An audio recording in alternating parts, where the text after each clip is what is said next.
Hey everyone, welcome to Kingdom Family Talks. We have a very special episode for you today. We have Leif here. It's the holiday season. We have the Christmas tree. It actually smells like a Christmas tree in here, but mostly because we have a candle burning and not because it's a real tree, unfortunately. It's so good to be with you. It has been a very busy travel season for you. It has been a very busy school season for you. Most people don't know that you're studying your doctorate degree right now, and wow, let's just take a deep breath. What a journey it has been. How do you spell Sabbath? Not doctorate degree. It's just a joy to meet with you today, and we are in the middle of our end of the year giving campaign here at Global Mission Awareness, and I thought it would be really amazing to take some time to tell the story of Cuba with you. You have been going to Cuba for over 20 years now. So it would be exactly 20 to 21 years you have been, or 22 years. 22 years. 22 years you've been in Cuba. And it is a very different nation than when you first went to Cuba. And we have an expansive kingdom family movement in Cuba. And I would love to hear from you. What was the moment that first brought you to Cuba in 1999? And what was Cuba like at that time? Yeah, and the story is actually that I have been looking for some places closer to the United States, and I started to look around. I had been going to South America, Latin America, to different places, but there was something that was just in my spirit. And then I remember when God started to put Cuba on my heart, and I realized the destiny that God had over the nation of Cuba. So often when you recognize what is a redemptive gift that God is giving a nation, it's connected to where the enemy has attacked. Similar like you see in the scripture where when, like Moses, as I said, the enemy is trying to kill Moses because he's going to be a deliverer, or he's trying to kill Jesus because Jesus' Savior is coming. It's almost like there was this destiny over a nation of Cuba. And we kind of know Cuba. If anyone that knows the history knows back in the Baptistas days where in the next moment it was the party place, the mafia bosses went there. I mean, Cuba was the place where The Pearl of the Caribbean. It was the Pearl of the Caribbean. And then as a result of maybe perhaps some of the abuses that took place, we know that in 1959, the whole revolution that took place, and before you know it, people lost their property, government was taking over, and that whole nation changed, including then the believers that was in that nation didn't have an opportunity. So I started to pick up some of the history, and the more I started to learn a little bit about Cuba, I knew it was very key strategic, both to North Korea and other parts of the world, because they also kind of been victims, a lot of the people. But I also knew that God has a destiny, God has a calling for that nation. Mm-hmm. So I didn't know before somebody said, hey, we know who you are, because there's this old VHS cassette that had been sent. So as I started to look at Cuba, somebody that had been in Cuba told that they'd seen an old VHS cassette of when I was in the Middle East. And for them, it's like, if God could do that there, maybe he can do something here. Wow. And when I heard about that, I knew that that was an invitation. So that started a journey. And my first trip to Cuba, I call it a vision trip, meaning I didn't have a mission, I didn't have anything, but I didn't want to going in and try to do anything. I just want to go in and say, okay, can I get into Cuba? And it was very difficult to get into Cuba those days. So you had to go to another country, but when you got there, I still remember it was a whole different world than anywhere else. And a lot of it has changed since. And it took me actually 5-6 years, that's a long story in itself, that I went to Cuba before I actually understood Cuba. You think you understand something because you're seeing it, but there's two different Cuba, the one you see and then there's the real Cuba. And it actually took me 6 years of going to Cuba before I suddenly realized that now I'm not saying I still can understand it because I didn't live it, I didn't live through it, I didn't have that. But at least it's almost like he showed me the other side of that curtain. So my first trip there, I still remember where I stayed. I visited that place. I had to go, I mean, they listened to things in my room, everywhere. It was just one of a very, very strange world, very different than anywhere else I had been. And I've been to places like Romania, I've been to all over Eastern European country. So there's something they have in common there. But as they left the Soviet Union era, 90% of the economy went down. So they were still just coming back from all of that. You had this little dollar store where you could get a few items, but the rest of the things you couldn't get hold of. So I still remember the Cuba we came to at that time period, and also the first believers I started to work with some of the traditional denomination and a few of the other ones. I remember even one of the times they just put me in the trunk of a car, and they drove me dark through the alleys, and then 2.5 hours afterwards, I'm in the middle of a field, in the middle of nowhere, and it's totally darkness. They open up the trunk, and I'm coming out of that trunk, and suddenly somebody turned on the light, and all these people are there, and I minister. So it was all these things that, looking back at it, it's kind of with a smile and fun. But at that time, it was just a whole different world for me. Wow. But it didn't take long time for me when I got to hear their stories and what they have gone through and started to learn about it. I realized the destiny that God has for that nation.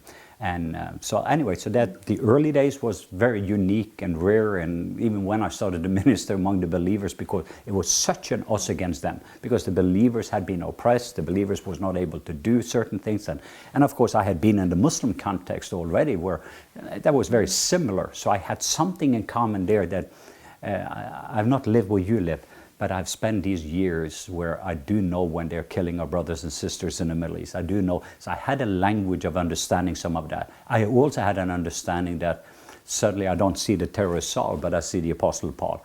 I had learned already a little bit about being a Daniel, and the problem is not Nebuchadnezzar, the violent leader. So helping a little bit even in the earlier days that you have authority over what you weep over, but authority where you love. But it took probably almost 8-10 years until we're going to learn more about that, Yazir and them, before we were able to shift things in, because I was trying in the old system, and even the people that was part of our team, the one we were working with, the paradigm, the lenses they had on, it was so hard, because you couldn't change, because their view is us against them. It's very severe. It's a severity toward the gospel, toward what ministry looks like. There wasn't really in the movement that you're in, there wasn't really a full picture of Papa God or having a relationship with the Father. And it was not kingdom, it was very religious based, because you had the denomination and you had a few groups that was accepted by the government to some degree, and that's through the National Council of Churches, but that was controlled by the government. So even in our meetings, then you will have somebody from the Communist Party if you did a meeting, and you need to have a religious visa. So the government control, you guys are allowed to do this here, but any areas that you do not honor us, we will punish you. So it was fear-based.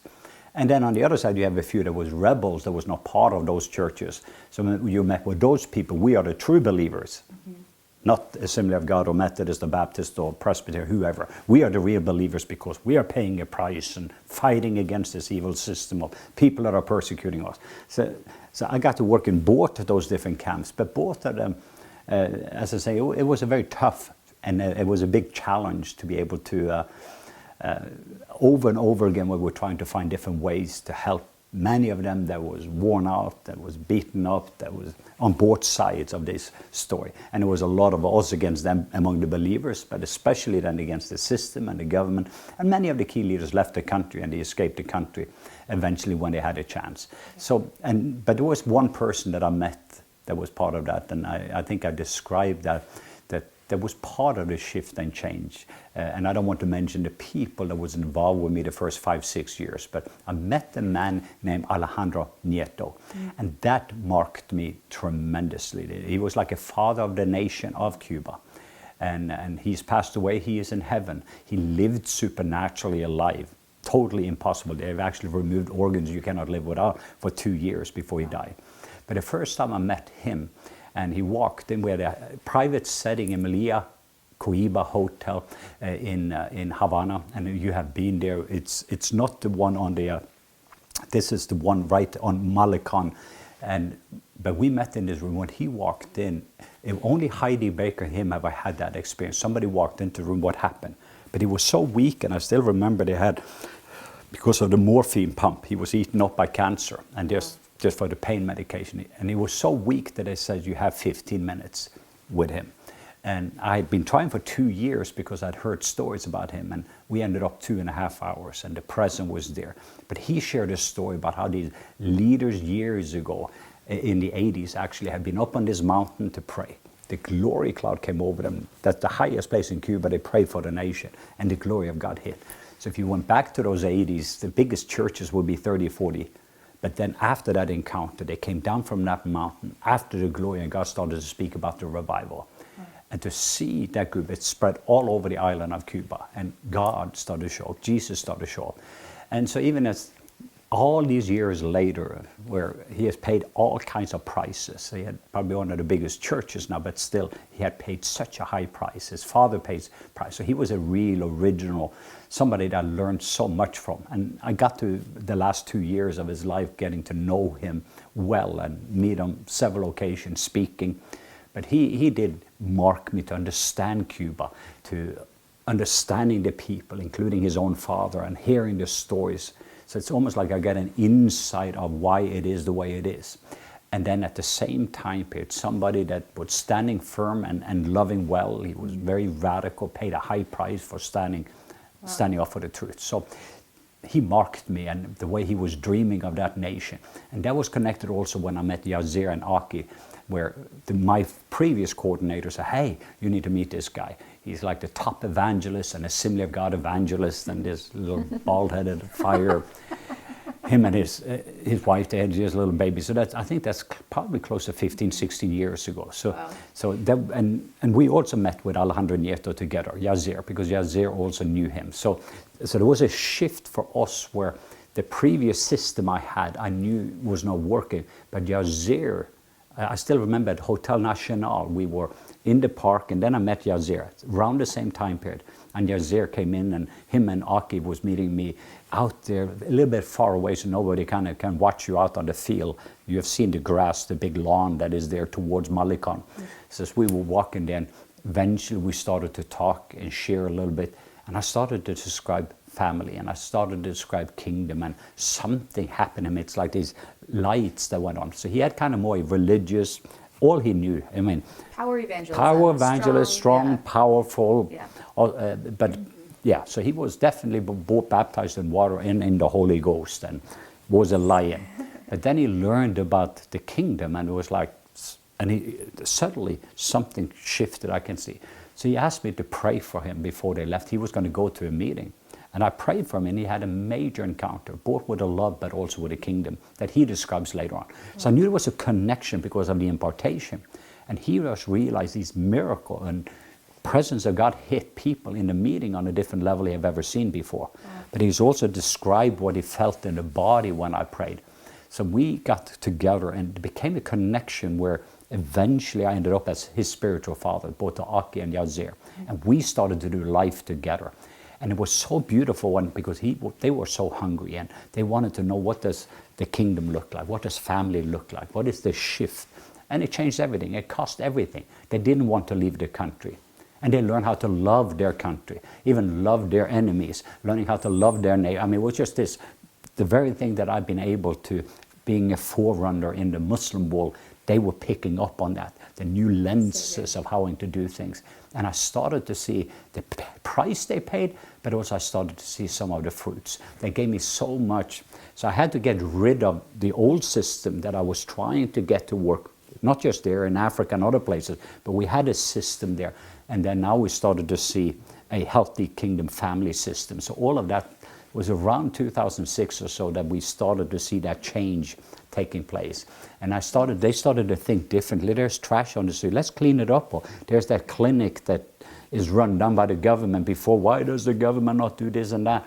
Now it's more, how can we serve? Or how can we? And they started to operate differently. They started to be Esther's and Nehemiah's, and they started to be Joseph's. And I started to see they started to influence. So the next time I come along, they started to have favor because they started to love the very one that persecuted them. They started to honor the very one that dishonored them. They started to accept the ones that was rejecting them. And they started to target people, praying for people, blessing people, and that started a process. And I started to bring them to the States eventually. So it's been a long journey we've been on, but wow. And now Cuba is probably one of the toughest. It's actually going worse than it was when I first came there, in regard to there's not resources because of COVID-19, and they cut out pretty much the whole economy system of Cuba. Yeah, they're cut off from the world. They're cut off from the world. When we were there last time I was in Cuba, I actually just saw a documentary. That's why I had to go. And I looked on YouTube and I saw Cuba, so I looked at it, and that was a Right Now documentary. And I heard about them doing surgery on the children without having anesthesia because there was no medicine. And it hit me. And the amazing thing with Yazir and Aki, I remember, just here would be one example of them that is so different than a lot of places. They were living in so tough condition. The people were struggling. It was so rough. I mean, they literally, people that didn't have toothbrush or toothpaste for a year. Yeah. I mean, that you didn't have access. Even if you had money, you couldn't get it. So it was just one of those, but they could easily have given me a call. And I remember I was just, suddenly felt the Lord just says, I want you to call them. And we talk pretty regularly, but I called them and said, what do you need? And then they shared with me some of the needs, and we went with some suitcases.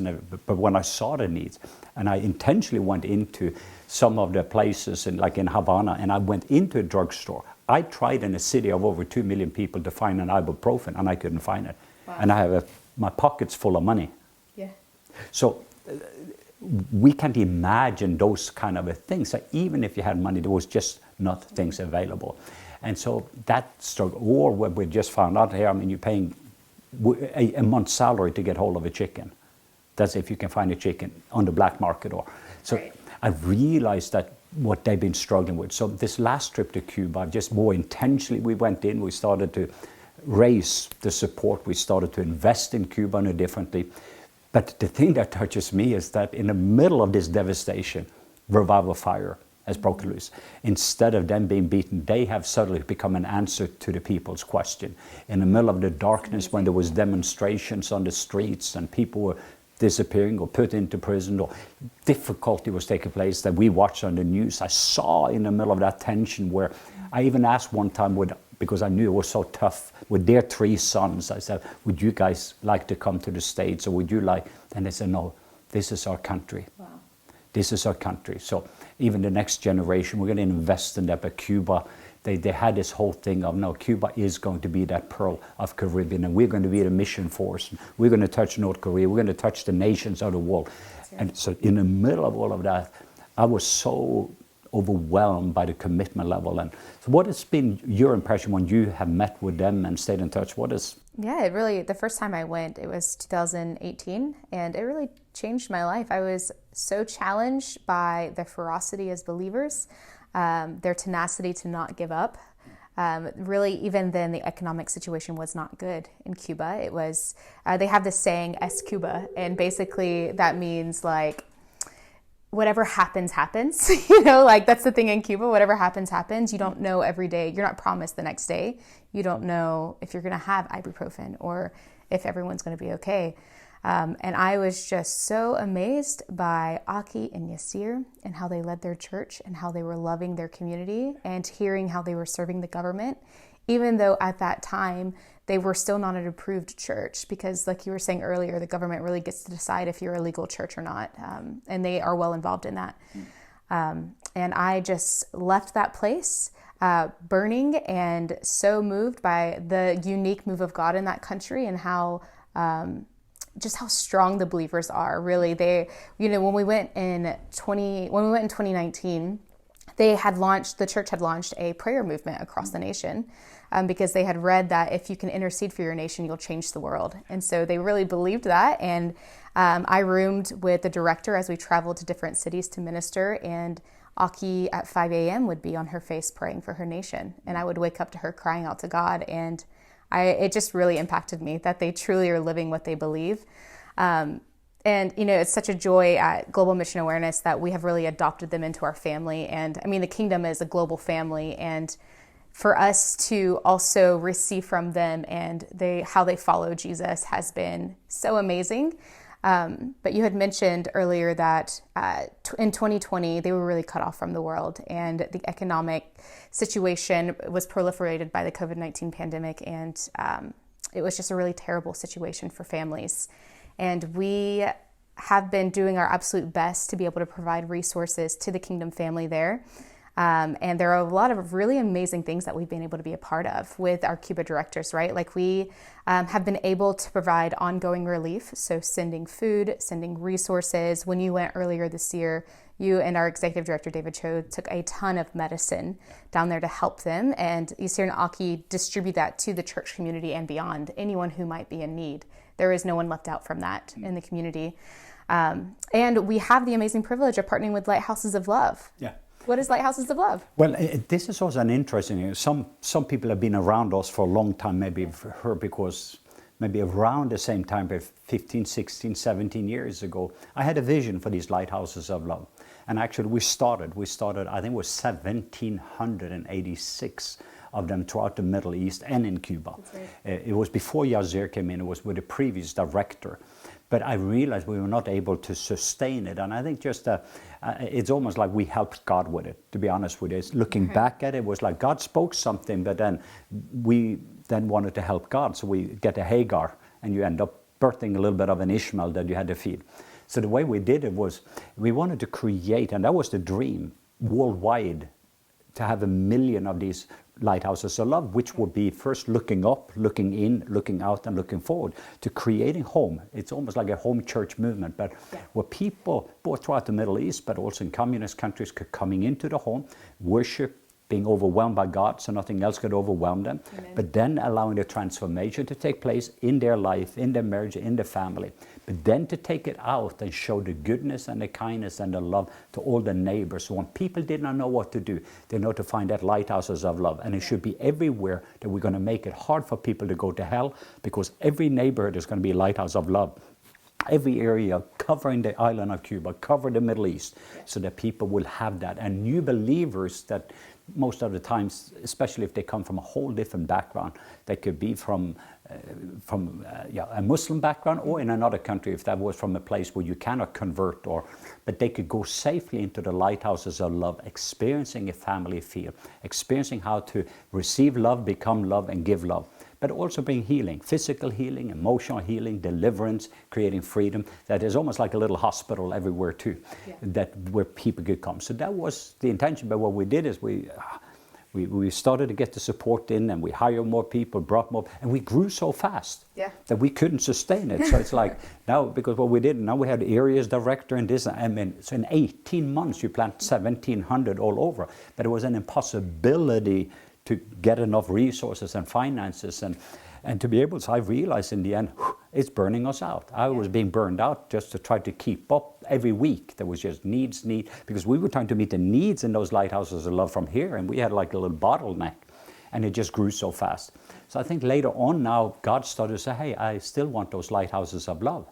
But it just looks a little bit differently than what we did, because we more had a system where you have the national director, regional director, then you have the locals, and then until you have a grassroots movement, which looks good in the system, but God wanted us to do something that had never been done before, something that doesn't exist. So the best way I can describe it, if I say, Kaylee, the assignment for this year is for you to jump and touch the ceiling.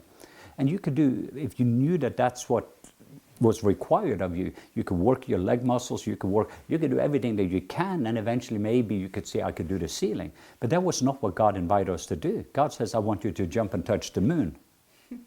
So our thing was, when we're trying to how to touch the ceiling, meaning we were trying to do something that we could do based upon a good system and the wisdom of what we have. But what God actually invited us to do something that doesn't exist, that is totally impossible. And the first thing we should do was just totally break down and say, that's impossible. And God says, yes. Okay, number two, now when you know nothing is impossible, I mean, you cannot do this, then realizing, God, you can. And you are inviting us to do, what does that look like?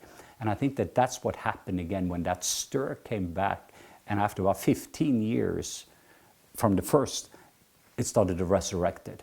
But now it's like, God, we saw that didn't work that way. And pretty much burned us out. He said, can you learn about my way of doing it? And so that went back to the basic. And now twice while I was in the encounter and the glory, and I know it's my life, so it's not just, but I'm going to see the 1 million of those before I die. And it could be I die before, but then our sons and daughters will do it. And it's going to set us up for the 1 billion soul harvest. So I just started to share it again fresh. But this is now with new leadership. Without even putting a whole lot of money and resources to it. We hired 10 new people like in Cuba. But they have already, I think it's like 56 just since New Year. Yeah. So we're going to go down in December. It's growing rapidly. And growing rapidly again. Yes. And they are just so hungry. But so now what I know, part of my responsibility is to be able to provide the tools that is needed so it can be reproduced. But that you will have a plumb line in each place. That there will be a clarity, because every revival pretty much that I know about in history, it was bad theology that came in, and emotionally and physically they were burned out. So when revival fire, we have revival fire there now. I want to make sure that there's a plumb line, that eventually that we're not going in a major on the minor. That's what often happens in revival, and somebody comes up with something new. Instead, no, this is what this is about. This is a very simple thing. This is what God has given us. This is the plumb line, so that there's a clarity of what this looks like. And then the second of all, also making sure that we do not burn flesh, but burning oil of intimacy, so that we can continue to burn brightly. So to put it in another way, it is like having 1,000 fireplaces, that the fire can be sustained, they can be light in every area of that nation. So in the next 5 years is to see 1,000 of those in Cuba, and then even more throughout the Middle East. And then we're going to, when we have that next level, we're going to move. So I was on the floor, including now in Brazil, and I didn't even want, but it came again. And I normally have not even said it public, but I've seen 1 million people coming to Jesus. But this time he said, no, I want you to raise up 1 million lighthouses of love. And that million, and last time it was 1,000, and we went above. So I realized, no, everybody said, you are such a big dreamer, Leif. And I'm like, no, God says, no, you're such a small dreamer. Yeah. Because you're dreaming things that you even can do. It's like jump and touch the ceiling. You spend your lifetime learning. That's impossible for me to touch the ceiling. No, I'm not calling you to. I'm asking you to touch the moon and jump. That's impossible. So he's inviting us into a mission impossible. And he's invited, well, to do that, we need prayer. We need total humility. We totally know that without we can't do nothing. But we also have to help our people, that he's inviting us into something that only he can do.